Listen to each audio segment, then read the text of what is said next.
The biggest criminal trial in the history of the internet is over this morning, and so apparently is Ross Ulbricht's freedom. The mastermind of the Silk Road website was sentenced to life in prison without parole. He was convicted of creating and operating Silk Road, which allowed users to anonymously trade in drugs and weapons.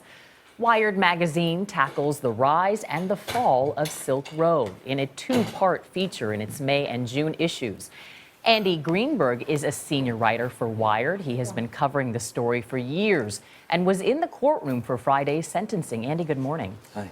This is such a fascinating story because it's a 31-year-old with no criminal record, who basically creates a $1 billion illegal drug website. And now he'll spend the rest of his life in prison for it, which is really a shocking outcome of this. I don't think anyone expected such a harsh sentence.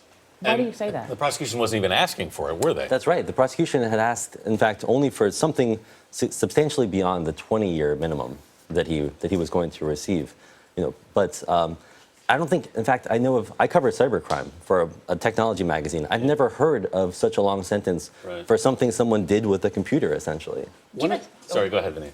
Give us a better sense, though, because I know he was arrested basically in a public library. How did this business build? What exactly was he doing? Well, he created this online marketplace using this anonymity software, Tor, and the cryptocurrency Bitcoin that allowed anyone to essentially buy and sell drugs anonymously. It was the first of its kind, and people sought it out. They realized that this was a new way to do basically like illegal commerce, e-commerce, essentially. And because it was such a kind of groundbreaking thing, it grew into a $1 billion business. You talk about the surprise of the sentencing. One of the things that the government contended in its case was that he actually solicited the killings of as many as 6 people to prevent his identity. What role do you think that had in the sentencing? Well, it's an interesting thing because those actually weren't charged as attempted murders in the trial. He was charged with conspiracy, essentially narcotics conspiracy, and those attempted murders were kind of wrapped into it. But the prosecution never had to prove he killed anyone. Nonetheless, the judge was convinced, and that certainly played into this, this very harsh sentence.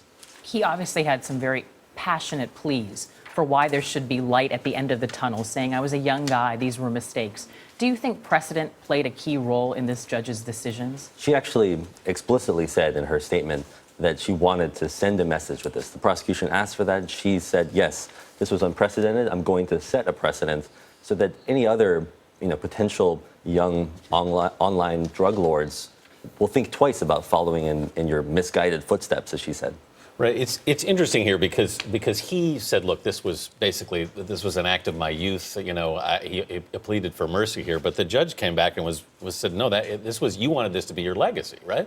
Right. She said, you want this to be your legacy. You wanted it to be your legacy, and now it is. Wow. It was a fascinating case to learn about. Andy Greenberg, thank you so much. Thank you.